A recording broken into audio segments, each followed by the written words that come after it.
Notre convention collective nationale comporte un certain nombre de primes qui sont attribuées aux salariés en fonction de leur situation. Il existe par exemple la prime de caisse, la prime de contrôle.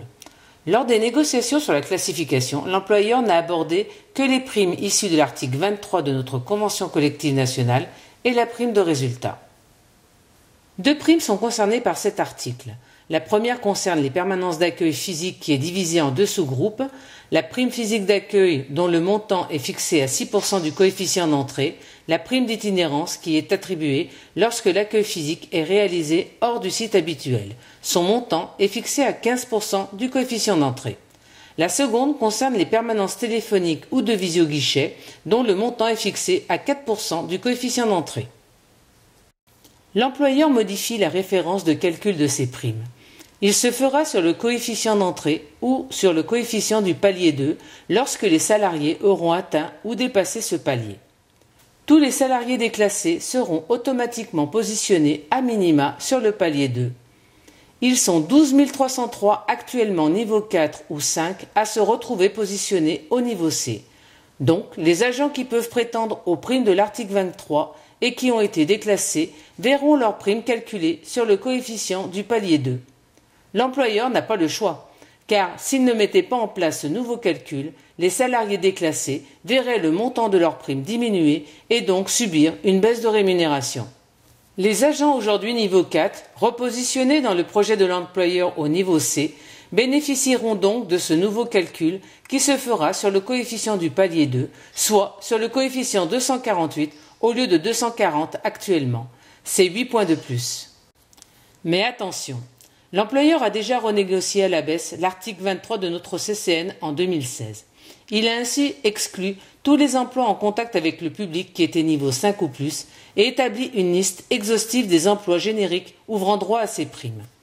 Il a aussi rendu cette prime proratisable alors qu'auparavant son montant était fixe quel que soit le temps passé à l'accueil. La CGT a été la seule organisation syndicale à ne pas signer ce nouvel accord. Demain, rien n'empêchera l'employeur à renégocier cet accord, de réduire ainsi la liste des emplois pouvant y prétendre. De plus, l'accueil libre-service et les emails se généralisent, engendrant la réduction de salariés dans les accueils et donc pour l'employeur une baisse du nombre de primes à attribuer.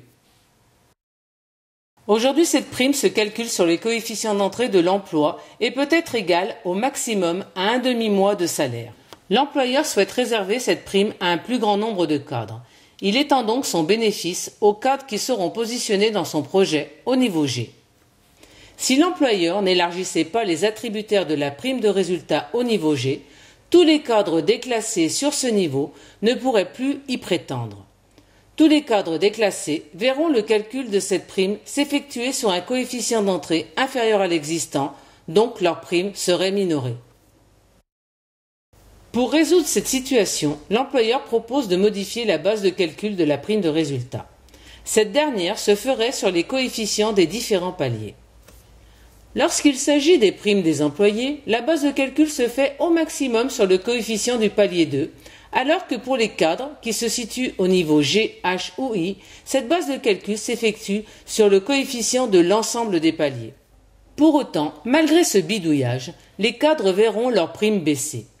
Dans notre exemple d'un cadre aujourd'hui au coefficient d'entrée de 605 repositionné au niveau H, selon le palier dans lequel il se trouve, c'est une baisse du montant de sa prime de 163 € pour le palier 4, de 325,95 € pour le palier 3, 488,93 € pour le palier 2 et 598 € pour le palier 1. Dans le projet de l'employeur, tous perdants. La CGT a des propositions. Les primes de l'article 23 de notre CCN doivent être attribuées à l'ensemble des salariés en contact avec les différents publics de notre institution, quel que soit leur niveau ou leur emploi, sans proratisation. La prime de résultat est liée à la réalisation d'objectifs. Or, la plupart des cadres qui en sont attributaires réalisent leurs objectifs grâce au travail de toute une équipe. La CGT estime que le budget alloué à cette prime pourrait être utilisé pour mettre en place sa proposition qui est « Un emploi doit évoluer sur plusieurs niveaux ». Ainsi, employés ou cadres auraient un réel déroulement de carrière au sein d'un même emploi. Alors, tous ensemble, si nous nous mobilisions pour obtenir ce réel déroulement de carrière?